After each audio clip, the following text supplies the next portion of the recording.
Focus on Headline.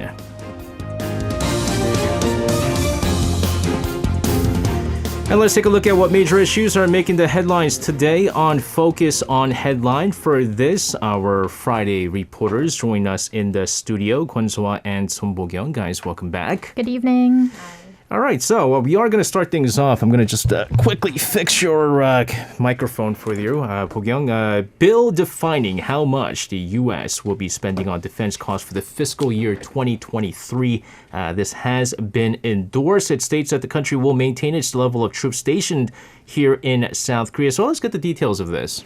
Well, the annual National Defense Authorization Act, in short NDAA, for the fiscal year 2023, which starts in October this year, has been recently passed by the Armed Services Committees of the U.S. Senate and House of Representatives. So why is this important for us here in South Korea? Because this bill specifies the level of U.S. troops deployed in South Korea, as the U.S., as we know, is committed to defending its Asian ally. And 28,500. That's the number. For people like us, it's really not difficult to remember anymore. If we ask how many U.S. forces are stationed in Korea, we immediately think of that number now, 28,500. It's been maintained for many years, although in recent years there were concerns that there could be a reduction during the Trump administration. Now, the bill states that the presence of those roughly 28,500 personnel does not only serve as a stabilizing force to the Korean Peninsula, but also as a reassurance to all of its allies in the region. So nothing's actually changed much, but the NDAA this time includes an additional requirement for the Defense Secretary to brief Congress by March 1st next year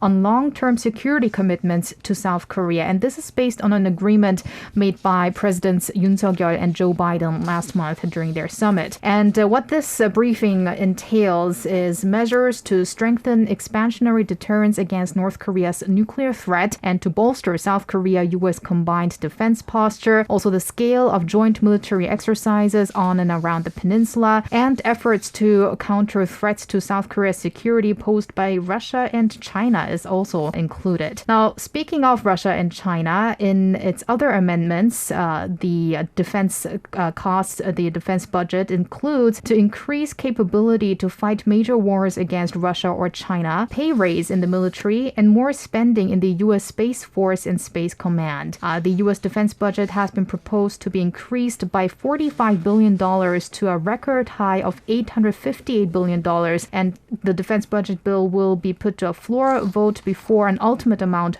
will be set following some adjustments. Quite interesting, yeah. But again, not surprising with all this. And so you do make a good point. During the Trump administration, there was some talks about whether or not they're even going to pull out the U.S. forces Korea, which, I mean, for many reasons. Very unrealistic. Unrealistic, even for the, even for the U.S. I mean, they need to have their troops there for many different defense reasons. But nevertheless, North Korea proving an important issue to further strengthen the country's war deterrence. They discussed adding critical military missions to the frontline military units. So tell us what this is all about, Bo-kyung. Right. So a 3-day meeting was held last Tuesday by North Korea's Central Military Commission to discuss ways to strengthen military deterrence, add missions to the frontline military units, and reorganize key military formations. And in its plan to add additional military mission, North could have included deploying tactical nuclear weapons to the frontline and adding preemptive striking tactics to correspond to South Korea's three-axis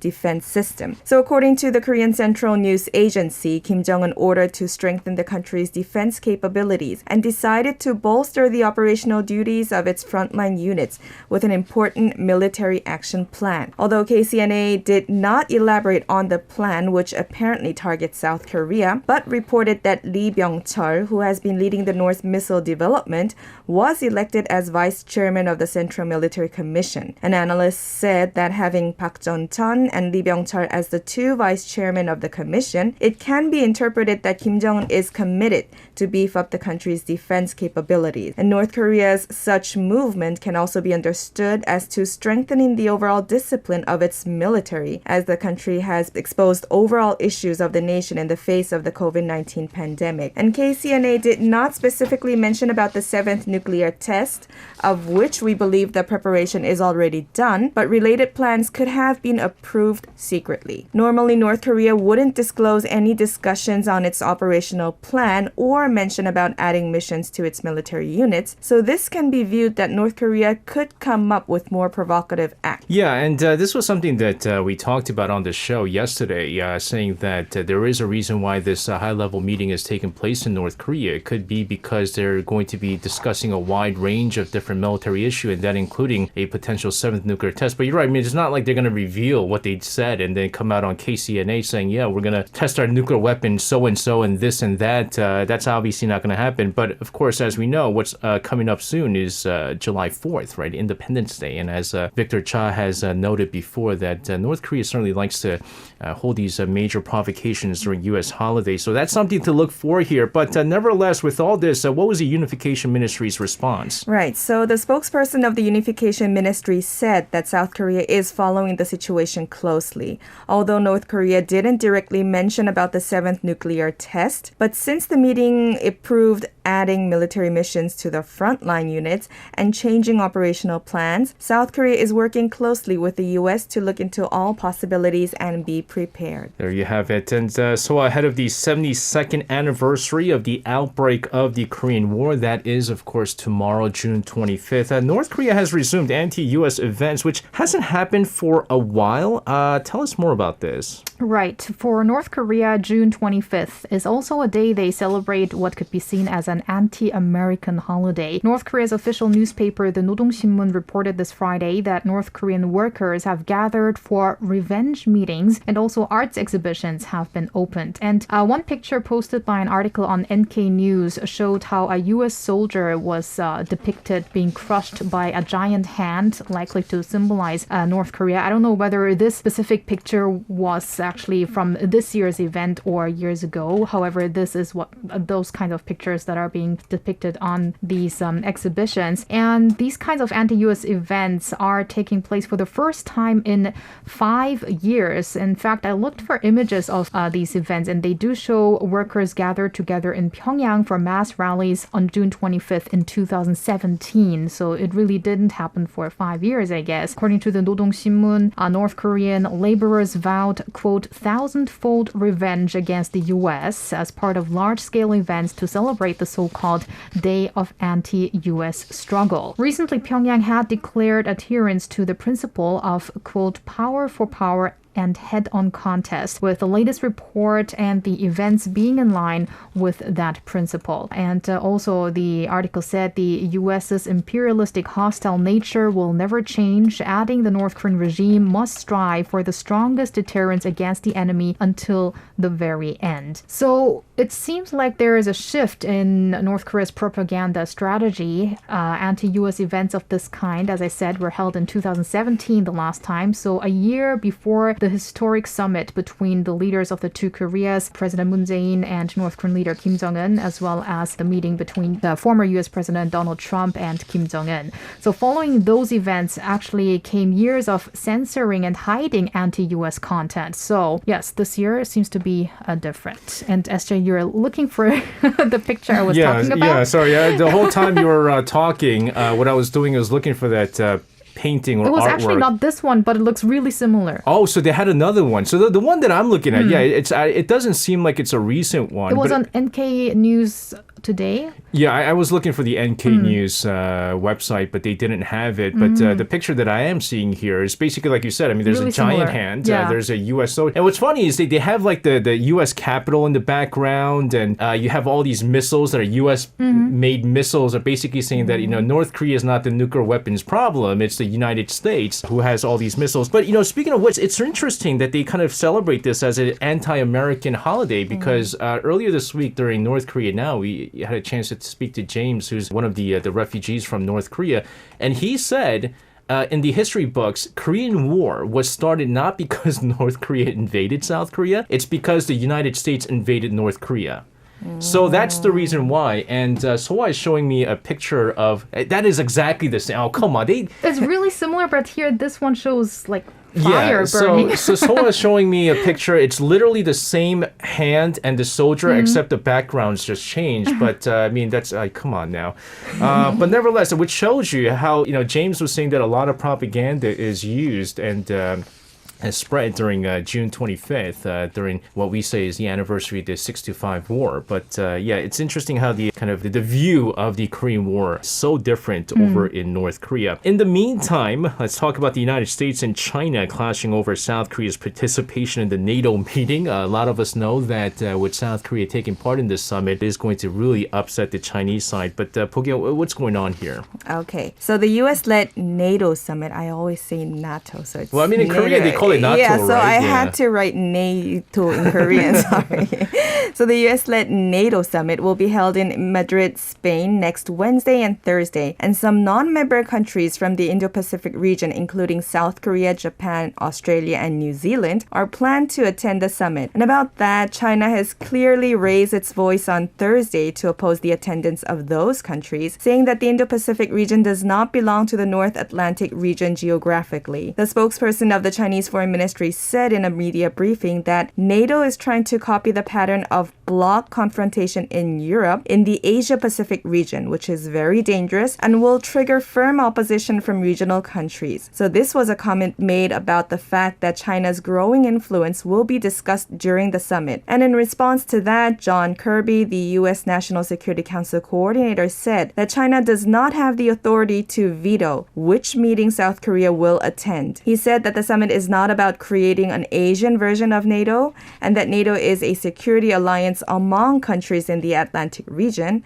and that the U.S. is excited about South Korea's participation. And when asked about whether a trilateral summit between the U.S., Korea, and Japan will be held during the NATO summit, he didn't mention any further, but said that the U.S. hopes for trilateral cooperation. And although the main theme of the summit will be centered around security, President Yoon Suk-yeol plans to promote export of Korea's nuclear power plant capabilities. President Yoon will be holding bilateral meetings with countries such as Poland, the Netherlands, to promote sales of Korea's nuclear and semiconductor capabilities. Yeah, of course, if you have the U.S.-led NATO, there was the other major summit that we were watching very closely, the 14th BRICS Summit.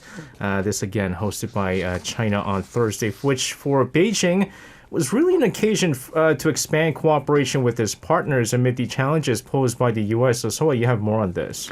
Right. So first, a refresher on who is part of BRICS: Brazil, Russia, India, China, South Africa, hence BRICS. Yes, and it's actually one of the most easiest names to remember because it is an acronym made up of the first letters of the member states. And this group makes up roughly a quarter of global GDP and 40% of the world's population. So the 14th BRICS Summit was held in the form of a virtual meeting led by Chinese President Xi Jinping on Thursday. And discussions in this composition, especially with China being the host country this year, in particular means a lot to Beijing due to its apparent aim to garner support from partners against the US and Western powers. And it also comes before many of these Western powers that I just mentioned get together in Germany on the 26th to the 28th for the G7 summit, as well as 29th to the 30th NATO, as Ho-kyung mentioned. And China hoped for a new era of the BRICS partnership during the summit. And here are some of President Xi Jinping's remarks. He put emphasis on the need for the members to uphold solidarity and safeguard peace in the world, stressing that the world is, quote, overshadowed by the dark clouds of Cold War mentality and power politics and beset by constantly emerging traditional and non-traditional security threats. So who do you think this could be?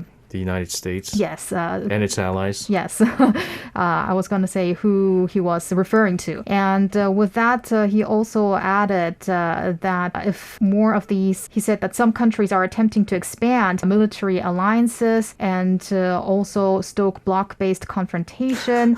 So this is actually, I think both sides are doing all of this right now. So President Xi has been kind of calling on the BRICS to, form an alliance against the US and its allies probably. And with that, he's been also mentioning the so-called Global Security Initiative. And meanwhile, also he has been mentioning the disruptions to global industry and supply chains, hikes in commodity prices due to the combination of COVID-19 and the Ukraine crisis. And he also called on the BRICS members to make good use of many new platforms, such as the BRICS Initiative on Enhancing Cooperation on Supply Chains and the Initiative on Trade and Investment for Sustainable Development. So basically, China wants to build a big family to send a strong message to the Western-dominated organizations. So it's all about bloc-to-bloc confrontation. But it's not going to be that easy for China because among the BRICS, we've got India. Yeah. And India is part of Quad, where the US, the US is leading Quad, right? So this is also why in the declaration that came out of the meeting, which was a very long declaration with numerous contents. And there, for instance, what has been left out was being against the sanctions against Russia. That's something that Russia has been, of course, looking for from the BRICS. But India was one of the members that was not really for that. And also, speaking of this declaration at the summit, it also contained safeguarding peace and security, and this part also had involved Korean Peninsula issues where the BRICS expressed its support for negotiations in bilateral and multilateral formats to resolve all issues on the Korean Peninsula, including the complete denuclearization. I just always really found it interesting that India is part of BRICS, right? Because what you mentioned, India and China, there's a lot of feuding going on between those countries. And I remember when it comes to RCEP, right? I mean, that's the China-led kind of economic bloc that they have. They had asked India to join, and then India said no, because that initiative is like, it only helps China and it helps nobody else. And now, of course, they're part of BRICS. But the other interesting comment that I think that Xi Jinping made, and I said, what really, like he's going to say Ukraine crisis, right? He mentioned Ukraine crisis knowing that Russia is there. Because if you mention Russia, because it's true that because of what's going on in Ukraine, I mean, oil prices are going up, other commodity prices are going up, grain prices are going up, and so forth. And I mean, he's pointing out the fact that there is this problem because of this Ukraine crisis. And then you have Russia in there. But to me, it's scary because I mentioned this on the show yesterday. You have teams forming. You have the NATO Plus, and then you have BRICS, and you already have these two teams forming right now. And what's going to spark even more I guess, tensions is the EU, right? I mean, they awarded Ukraine candidate status only after 4 months. Can I just quickly add, speaking of Ukraine, I mean, the BRICS nations, except for Russia, have been mentioning the crisis on a humanitarian basis. But then there's China, for instance, who is against the sanctions from the Western countries against Russia because of the war. So it's kind of, I mean, they are all against the war, but they try to side with Russia when it comes to economic sanctions. Yeah, and I think India... But not India. Yeah, India for most part, I think they were trying to stay as neutral as possible, right? And India is the interesting one in that BRICS because we don't really know who they side because, like you said, they're also part of the Quad and then they're BRICS. It's very confusing, to be honest with you. This could certainly, like I mentioned, spark even more tensions. EU awarding Ukraine, also Moldova, by the way, but I think the bigger was Ukraine receiving this candidate status for the bloc membership. And this only after 4 months since the application. So Pogyang, tell us more about this. Right. So President of the European Council, Charles Michel, wrote on Twitter that it's a historical moment in Ukraine-EU relations and that 27 member countries decided to grant candidate status to Ukraine. He also wrote that Ukraine's future is within the EU. And European Commission President Ursula von der Leyen also said that the signal of hope will strengthen both the EU and Ukraine in the face of Russia's aggression. And in response, Ukraine President Zelensky also tweeted that Ukraine's future is within the EU as well. And according to a media outlet, although it took an exceptionally short time to be granted the candidate status after applying for membership, there are views that it could take years to decades for Ukraine to become an actual member of the EU. For example, it took 10 years for Croatia to become a formal EU member since its application.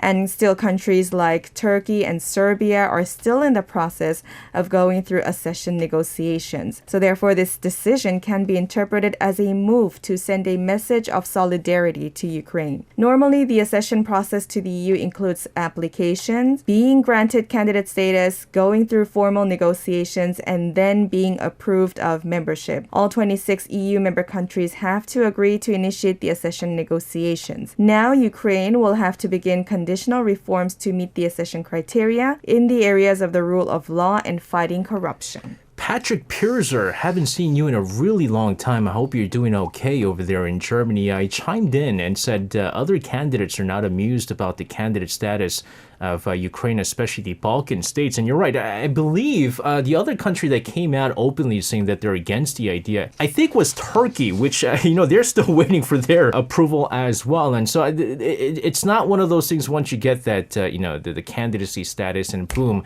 right off the bat, you're going to be joining the EU. There's a lot of changes to be made. And you're right. There's going to be a lot of people who are going to be very much against Ukraine joining the bloc for a number of reasons right now. You never want to kind of, especially with what's going on with Russia, it's going to be pretty tough. So yeah, we'll see what happens. I don't think we're going to be talking about this in the near future, to be honest with you. So there you have it. In the meantime, let's get some virus updates. Monkeypox, the World Health Organization now considering declaring a global health emergency. I do understand they had a meeting that was held on Thursday local time. So tell us more about this. Okay, the World Health Organization held its first emergency committee meeting on Thursday over the global monkeypox situation. The decision of whether the outbreak constitutes a public health emergency of international concern could be announced as early as Friday, according to the UN. The official name for this kind of emergency is Public Health Experience of International Concern, and currently COVID-19, as we know, is being designated as such. And the World Health Organization chief Tedros Adhanom Ghebreyesus said the spread of monkeypox both in non-endemic and endemic countries cannot be ignored. And also what he said is that person-to-person transmission is ongoing, and it's likely that this is being underestimated. And also currently, according to the latest figures by the WHO, more than 3,200 confirmed cases of monkeypox and one death have been reported. Whoa, can you say that one more time? 3,000? 3,200 wow. from 48 countries, including Nigeria, and in 5 WHO regions, is what Tedros said.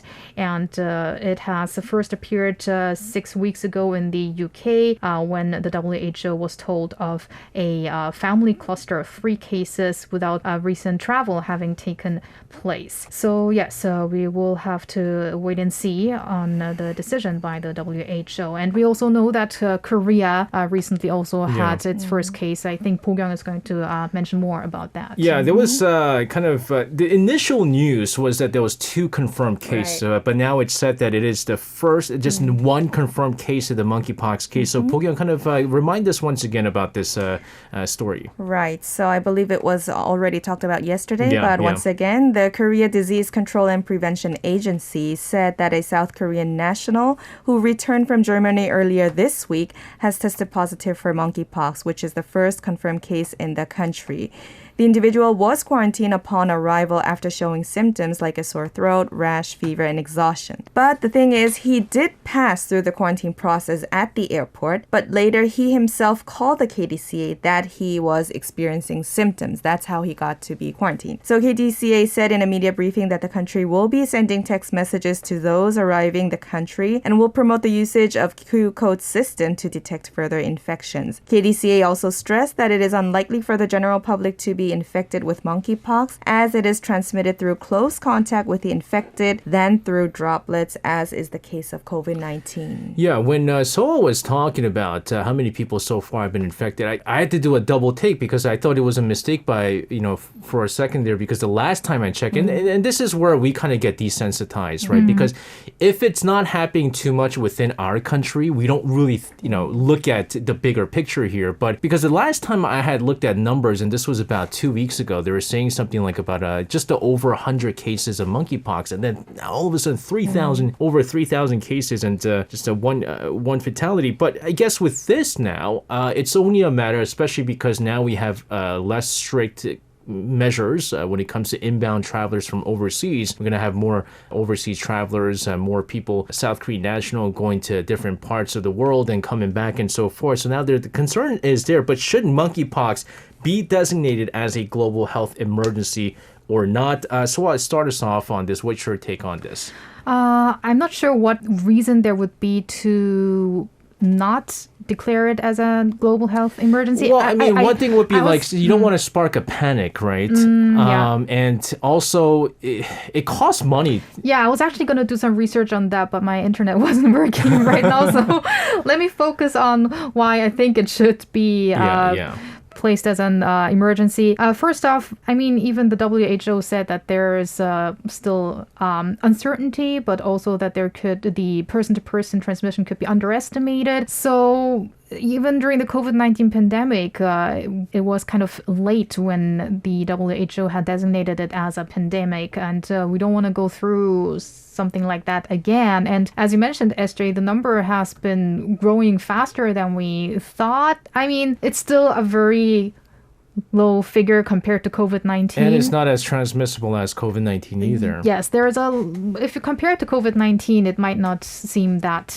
extreme right now. But we're living in a world where we haven't even really overcome the COVID-19 pandemic fully. So in this situation, we really don't want another virus to spread faster than it needs to. So I think it would be safer to declare it as a global emergency. Yeah, I wouldn't be surprised. It's not a pandemic, right? It takes a lot for it to be declared a pandemic. It's not a pandemic right now. But the thing is, I think the reason why the WHO is holding this meeting, and I don't know if the results are out just yet. I mean, I know they're going to be holding it on Friday local time. I wouldn't be surprised if they do declare it a international emergency of, was it global concerns, a health emergency, a global health emergency?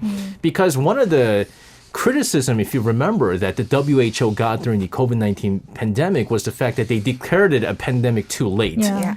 Right? And so maybe they don't want to go through that once again. And just in case it becomes a big problem, like, again, the WHO, they acted so late on this.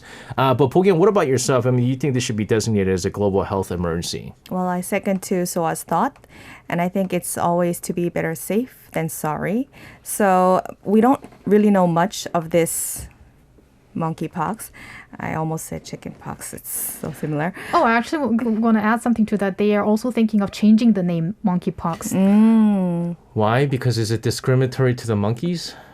I thought it's that, but I think it was something else. Okay. So we'll see what they name it. It's because of the origins. Okay.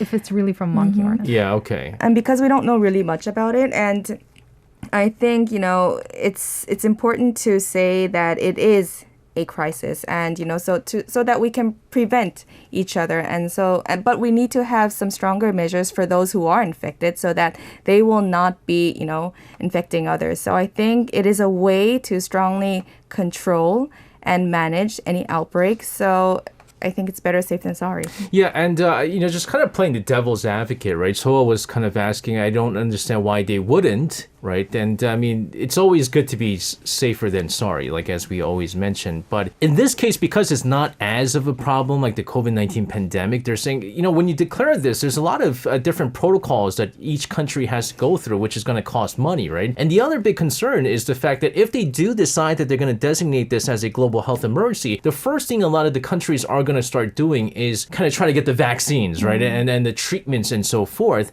And I remember some of the so-called anti-vaxxers, and what they were saying is, oh no, if they declare this, this is the biopharmaceutical companies that are trying to make money once again. They realize that COVID-19, no one's getting vaccinated anymore, and they need to sell more vaccines, and so now monkeypox goes up again, and they're trying to sell more vaccines to the countries. And that's the other thing, right? Like, is a vaccine really needed for monkeypox is the big question, because what I've heard from some of the health experts that I had the chance to speak to, they're saying, yes, monkeypox is a little bit concerning, but it's not to the point where you should get vaccinated for it just yet. It's not like a big problem like COVID-19 was. But actually, there could be specific groups of people who might want to get vaccinated. Well, you know see, what I'm talking yeah, about? yeah, I know what you're saying, but even that they're saying that we can't jump to conclusions that it's that particular group of people who are more prone to monkeypox. But But I right mean, now, in Europe, the medical agency there, Yeah. and they have almost, made and it also, clear. I saw the news today that in New York, actually, a vaccination center was opened up in New York, in Chelsea. And there was this long queue of people wanting to get the vaccine. And then the center had to just cut off people because they ran out of supply. So there is the demand from a certain group of people who think that they are exposed to this disease. So, but why it's different from COVID pandemic is because we have the vaccine. Before Yeah. we didn't. So we Yeah. were exposed to something we didn't know what will happen. But now at least we have the vaccine. We don't have to develop it from scratch. So the emergency will be totally different. It will be controllable and manageable, I think. And I think it's better to declare global crisis because now people can really think of the outbreak in West Africa, which happened since the 1950s or something. So it was Right. there. It was just that the other countries weren't aware of it. But by declaring that this is a global crisis, now we will be also able to think about the African region where they were suffering from this for a long time. And another point I want to mention is that the fatality rate Yeah. is much higher than COVID-19. Yeah, that was a surprise, the surprising thing, right? That they were saying that the fatality rate is relatively high. But is it because there is just a higher number of people who are getting, because, I mean, if you think about it, if there's a higher number of people getting infected with a certain disease, there's also put the ratio to the percentage of the people who die from the particular disease is going to go down. And so because there is less number of people who get monkeypox, and then percentage wise, is it higher? I don't know. But for me, to be honest with you, I am not that concerned. I don't know if the concerns are real with you guys. I mean, so you're kind of a germaphobe and you're always worried about viruses. Are you legitly concerned?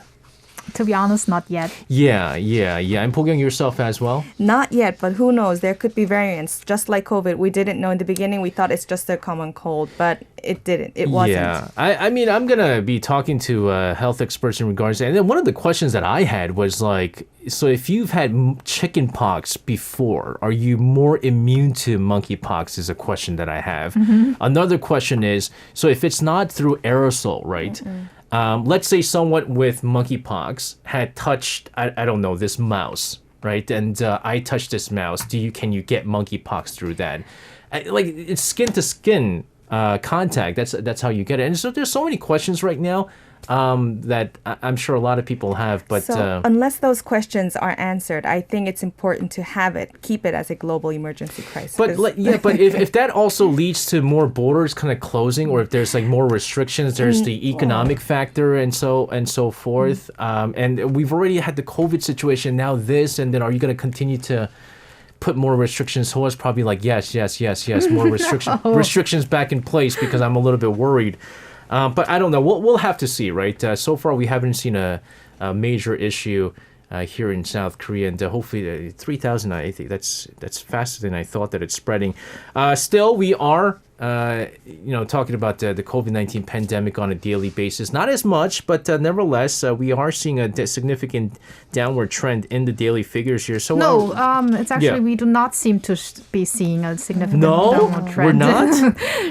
I just assumed. So what's going on with the figures? Right. So this Friday, the number of new cases stood at 7,227, which compared to a week ago is actually 32 cases more. And usually we've been seeing the downward trend when it comes to the on-week numbers, right? So for the first time in a long time, we're seeing actually the numbers not going down. So there might be a standstill in the downward trend. And also what I want to mention is that the number of imported cases has been rising. We've got 111 cases that were imported cases. Now we're getting triple digits now? Yes. And so that is for the first time since February, we have over 110 cases that are imported COVID-19 infections. So that might also be a trend that we're going to be seeing in the near future with more people coming in. Yeah. The overseas numbers, that's the reason why that's concerning, is because the BA4, BA5, that hasn't been a big concern here in South Korea. But if that starts spreading around, and even even for myself who've already gotten the Omicron one, what is it, the BA1,